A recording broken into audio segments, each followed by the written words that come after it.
So as we shift gears towards the last part of this journey, think about some of the things you've heard, kind of like cast your mind back to Winona, some of what she shared, why her wild rice growing the lake is important to her and her ancestors, as well as the future generations, why having pipeline-free wild rice is the most important thing that she would go to prison for. And then cast your mind to Ralph and his stance in Vanuatu. Going from someone who is an artist and an anthropologist into maybe what was uncomfortable for him, which is to go into politics. And think of why someone would be led onto that path. Think about Erjen and what she shared about bringing back the ceremonies, and sometimes the ceremonies in themselves will create the barriers and suddenly the project is canceled. Bringing back the music, bringing back the epic poems, that those in themselves had power to create a boundary, using Anna Jonesy's term. And then Rafiq talking about curiosity, innocence, reflection, how victimhood can paralyze us. Going with what we love, doing what we love. And then the series of questions we framed for you with the journaling, with the first council, the superiority inferiority question, the second council session, the third council session. Think about what solidarity would look like. What would solidarity look like with your colleagues, with your parents whom you might be fighting with, your grandparents, your siblings, your wider community? What would solidarity look like with the people in Tampasak?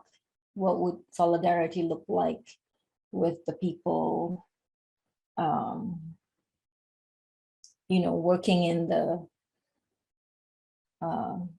apa sudah tuh? Pusat Pentadbiran Negeri Sabah?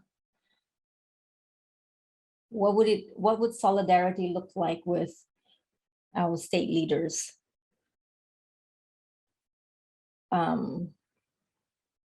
What would solidarity look like? We building on also the conversation on restorative spaces. And restorative spaces could be anywhere. It could be here. It could be in your your WhatsApp group. It could be in your project or at home. So we're not going to go into any breakout rooms, but we're going to stay here and just openly have this conversation on solidarity. What could it look like? What does it mean? And how would we manifest it? For me, solidarity, I think it's important when we want to say about solidarity. First thing that comes to my mind is we must believe in whatever that we want to stand for. Example, our work, so we must believe that our work is gonna work in a way, even it's hard or like impossible, as long as we believe. And the bare minimum belief, I mean that I believe that no efforts that are wasted. The result is second thing for me. I think, yeah, I think belief is essential for us, for me at least. Yeah, at least the bare minimum that I believe no effort will be wasted in any way. It will be benefits, at least for yourself. Thank you. Thanks, Rizlan. Anyone else? I think talking about solidarity in this pandemic,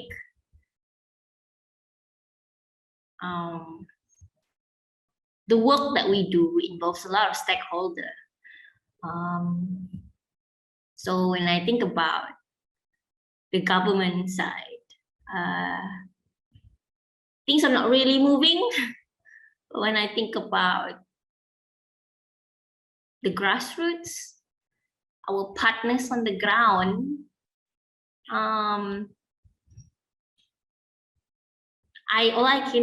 what came up to my mind was festivals, rituals, growing food.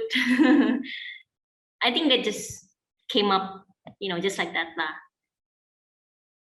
I mean, to brainstorm lah, like I don't really think too deep about it, but it just came up. It's like that lah. When I think about solidarity, decolonizing, like why not we don't? That's the thing about colonialism. You see where the money goes. When there's money, there's always something, something not right. Yeah, I'm just throwing this out, just throwing it. This what I'm feeling right now. Yeah, maybe we can do something like that. It doesn't really involve profit and money. Something fun, something to do with the land. Thanks, Yana. Okay. While waiting for others, maybe I like to share something which I discussed with my partner just now from Johan. Is it Johan? This is something that I worry about. Today, we might have this brotherhood and sisterhood of victims. We feel strongly about it because maybe we have not yet reached success. What happens if we found success and we are free and we start to develop? Do we feel we are so special that we begin to colonize our colonizers before? Because we feel we know the best way. See? That is a human weakness that we all have. If you look at the ego is hurt when it is a victim. But when the ego finds success, sometimes it doesn't know that it is misbehaving or maybe repeating. For that reason, I always believe under the green philosophy, unity in diversity.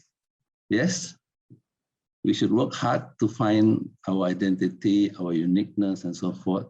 But when we have found and we decide to develop together on this planet Earth, we must work hard to understand what do we mean by unity in diversity. And it must be harmonious. So it cannot be just transactional way of unity, negotiating through transaction, but it must be something different. That is a worry that I always, that always keep me awake at night. Thank you very much. I hope it is relevant to our discussion. Thank you. Thanks, Dr. Halim. Hello. I don't know if you guys can hear me over my fan, but one of the questions, it was just something that I wondered about was, we've had all these mountaintop sessions of, politics and change in the circular economy to now decolonizing the psyche of colonization and everything. And we have that knowledge, but how do we have like a similar session with the communities in a project? How do we apply that? Thanks, Tasha. I'm guessing you don't want an answer right now. There is an answer, but I think let's hear from everyone, and then maybe towards the end we can talk a little bit about that. Any others? Hi, yeah. In one of our breakout sessions just now, Dr. Halim brought up a very interesting point, because we were talking about safe spaces, right? Restorative spaces, and like what you would need in that kind of space. And a lot of us talked about trust. A lot of us talked about like building respect and things like that, right? But an important point that Dr. Halim had brought up was like the need for consistency as well, and how when there's a gap between your work and how you conduct yourself in your personal life, there's people can feel it now, and you become, that ends up being like a point of, because this is kind of like where a big fault of mine is in terms of like commitment and in terms of consistency. That's where I always tend to fall short. And I think like consistency and authenticity is such big factors in building like solidarity with anyone and working with communities and stuff like that. Like people need to know who you are, and they need to trust that you are what you claim to be and what you project yourself as. And yeah, so I thought that was like something that was interesting sharing for me early on. Thanks, Emily. Let me show you an image. Maybe it will help unfry your brain. This is in a way also answering Stasha's question about what are we going to do with, others and wider circles. And then it also answers I hope, the question about consistency. So for Forever Sabah Institute, you guys already know it's not something within four walls. It is about opening up, learning and knowing and sharing in all kinds of ways, non-traditional ways. And one of the things we did was to redesign our calendar. So rather than the linear box of the usual calendars, 12 months a year, 31 days a month, 52 weeks, we decided to go back to the circular rhythm of seasons and the moon, following the moon. So full moon, new moon, full moon, new moon. So this maybe looks a little strange to you, but this was our attempt to go back to a rhythmic way of life. So for us in Forever Sabah, we called it upgrading our operating system. So instead of how can you have, we work on a circular economy if we don't change our calendar to more circular. So we decided to go with the moon cycles. So the mountaintops, if you look, in January, we had the power politics change in the circular economy. that we had that in January during the full moon. And then in February, we had what we call the valley immersion. So mountaintops are always talking about big ideas, big questions, big issues, meta things. And the immersion is always connecting to the land, connecting to the waters. So in February, we did what we call a valley immersion. It's just a metaphoric thing. Valley immersion is not always a valley. But in this case, we went to where we're doing our Padi cultural revival project. So we want all of us to reconnect with the land, the communities who are doing the project, and to learn from the people running the projects. And then the next mountaintop, we had systems thinking and complexity. Actually, we switched it around because we realized that we needed to do, sorry, it's tabalik, but there you have it. The spirit and practice of facilitative leadership. We did that mountaintop, I believe, in March during the full moon. Because of COVID, we switched around the human-elephant harmony immersion to another month. And we did a mountaintop instead. So these are mountaintops we've done: systems thinking and complexity, and then partnering with nature, what was last month. And then again, we were supposed to go to the immersion in oil palm country. We were supposed to go to immersion in the coastal mangrove areas of Sabah, but because of COVID, we decided to do a mountaintop. And this is the first one that we've done online. So decolonizing the psyche and knowledge. This is also the only one that we have not synced up to the new moon or the full moon because our speakers couldn't make it.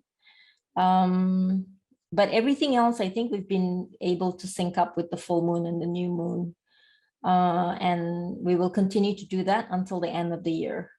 So we will move, we're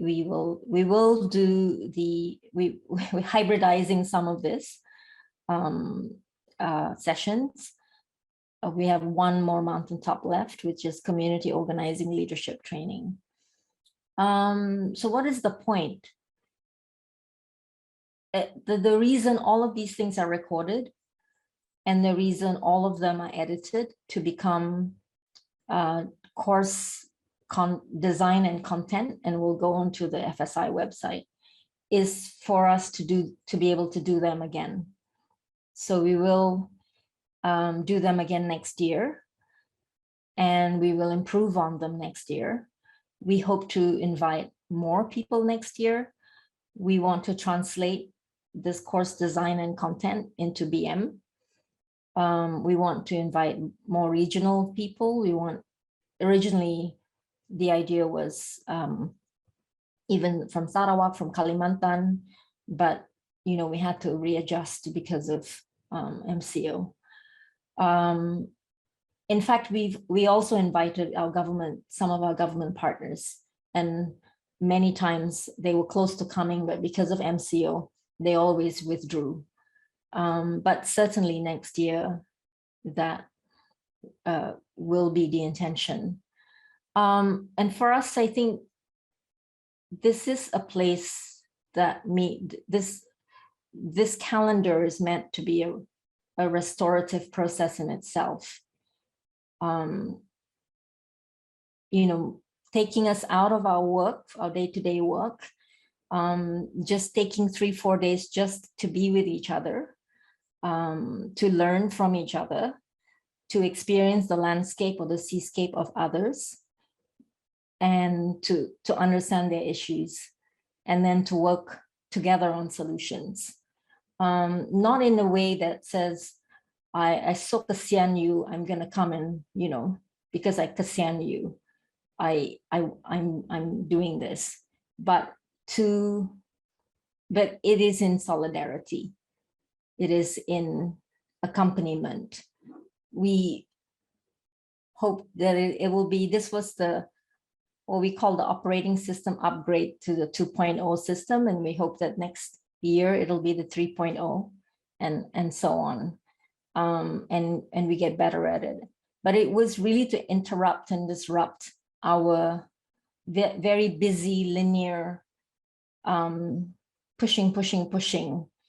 And also for me as a, I would call myself an elder, certainly an elder in this context, how can I move on to my next thing, you know, for the future? And to me, I must create spaces where the generations after me can do their thing, can do what excites them, what they want to do, and can do it with the skills and the capacities they need. And so creating these spaces for me was also about legacy. You know, just speaking to it personally. It isn't that we need, I don't think it's that we need more people. I don't think we need smarter people. I don't think we need outsiders. I don't think we need people, you know, with multiple degrees or whatever. I think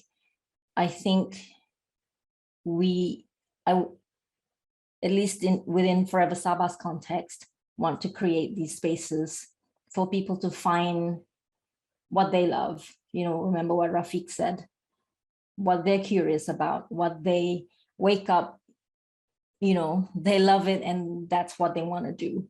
So it's about shifting work from going to work for, you know, from 9 to 5 with your KPIs and your, you know, although that is real, but I think we want to shift it from that, you know, from that being everything that work is about. So yeah, therefore, that's why you had the graphic that you did have in the flyer, which was this. It came from this calendar, you know, which is, for those of you who were in the systems thinking mountaintop, this was us making an intervention on our own system so that we will be more mindful about carving time out for ourselves to learn, to connect with each other. Okay, hopefully that kind of helped demelt your brains. And that is actually the whole idea, to shift work away from being very output driven, only output driven. And I say that, you know, also saying that outputs are important, but it's not everything. Okay, do we want to go back to what the solidarity looked like? Did that answer your question, Sasha? Yes, I just had an epiphany, sort of. Like You want to share it? with the whole, you know, Rome wasn't built in a day. You put yourself wasn't built in a day. So yes, continuously learning, which I love. Yay, but oh my God, so much more to go. Okay, bring it on. Yes, Yana, Rome was built on colonization.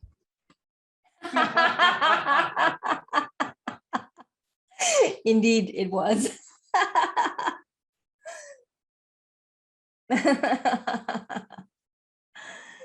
Okay, I think we're defrying our brains. So when I founded LEAP in 2004 in the US, this conversation on decolonization was very present for me.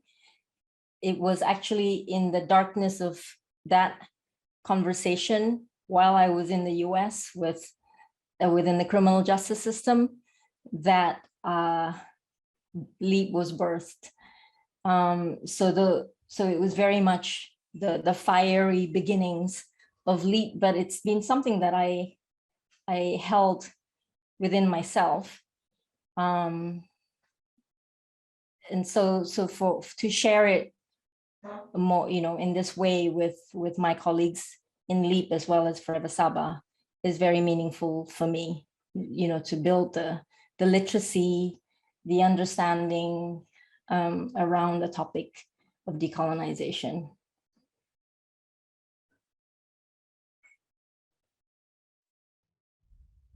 What's the name of the speaker yang was from Costa Rica hari itu, Cynthia? What's his name again? The one who said you drink a coconut, you said you fulfilled, you drink a Coca-Cola, you want another one? Nick Faraglas, Nick who's, Faraglas. Puerto Rico. Oh, Puerto Rico, yeah. Almost the same as Costa Rica, but different. Yeah. One thing I remember really strongly from his session was the most deadly form of colonization is the colonization of the mind. And having realized that, I started to see how deep that was in our society, me included, no exceptions. We rely on money, we rely on all these systems that's being born out of colonization. And just yes, and yeah, and I think it's important to bring in the money component. A lot of I mean, any foundation, think about all the foundations, Ford Foundation, you can name a whole bunch more where money came from, the money that they're giving away came from some kind of process of globalization and colonization. So it's important to name that, to call it out, to walk into that with your eyes open. And to create the alchemy within yourself to begin with, that you will deploy the resources in a different way. So you can change it. I believe you can change it. You can change the energy with which it is given out. But that means your organization and yourself, you have to be aware of it to be able to do that alchemy.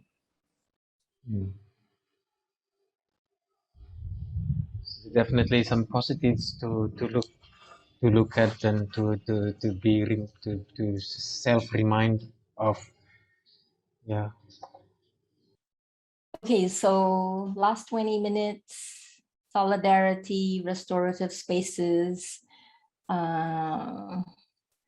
curiosity, innocence, reflection, all those things that we've, juicy words to defrag and defry the brains. Okay, hi, for me, I would say this is one of the best mountaintop session for me. I really enjoy, sort of enjoy all the questions because those are questions that really provoke my thinking about myself. It's like a soul searching kind of thing. I mean, those are questions that I would never ask myself. Yesterday when I was doing my homework after dinner, my husband said, "Why are you still there?" I said, I got homework. I got homework to do. He said, "What?" Then I was sharing with him the question. He said, "Oh my God, that's so deep." I said, "Yeah, don't disturb me." Then I start thinking, Then I was just, I mean, it was really good. It's not something that I normally will think of or ponder upon. And today the session was also equally good. I mean, that's something that I really enjoy. I will continue to ponder on a lot of what we shared and what all of you shared actually. This is one of the best lah for me lah. And I thank you very much. Thank you. Thank you, Winnie. Our CEO is very hard to please, so that is really good, a nice compliment. Teasing you, Winnie. Others? Okay, thank you very much. I think coming to mountaintop is really refreshing for me. Always, yeah. It can be very, what do you call that? Some kind of create chaos in the mind. Even the heart can be shaken. But I know I still want to go to that reservoir, or to stress there, and to be able to put the things that is not resolved along the journey to a platform or to a space now visually where other people can provide a different perspective. So I'm very, very happy actually, and very also glad, Dr. Halim, that to be with your group. I was assigned to be in the group 3 times, I think, today. Same group. And so I got the wisdom from the master also, particularly. But I also like to just say a little short thoughts about the solidarity just now, because it can be spoken, what do you call, freely when we are in the struggle. No, I'm in solidarity with your struggle or things like that. But actually, it is like a support. But the people who are suffering, or in the what do you call, in the difficult times or brokenness, didn't ask for it, but it is some kind of energy that is given by a person, not in a better situation, but in a, you know, like that kind of energy that is drawn, yeah? And then so it's given, so it makes the whatever platform lighter, yeah. So I think I just want to express this, because I was like pondering.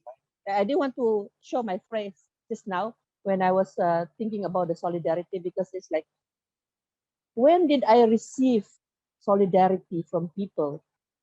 When did I give solidarity to people, or what, in that situation? So I would say, Cynthia, for the journey that I had, you have given me solidarity in the work, whether you know it or not, by creating this space. So I want to thank you for that. And for the other people, I hope one day you will also be able to receive solidarity, pure solidarity, and also be able to give solidarity to other people in that way. So thank you very much. I'm in the mountain singing and dancing, going down to the valley again. Thank you, Yogi. All right, I don't know if we need any more, because that's a pretty good way to end. All right, guys, I think that's a pretty good way to close. You saw Kansi Neville had to leave. There's probably something that happened. Thank you so very much, everyone, for spending the last 2 days with us in Forever Sabah Institute. Let's give a big hand to Noel and Rizlan and Kat, and Ken as well, for supporting us in this process. Can we show some love? Only you get some too, Cynthia. Ken says I have to get some too. I'm open to love.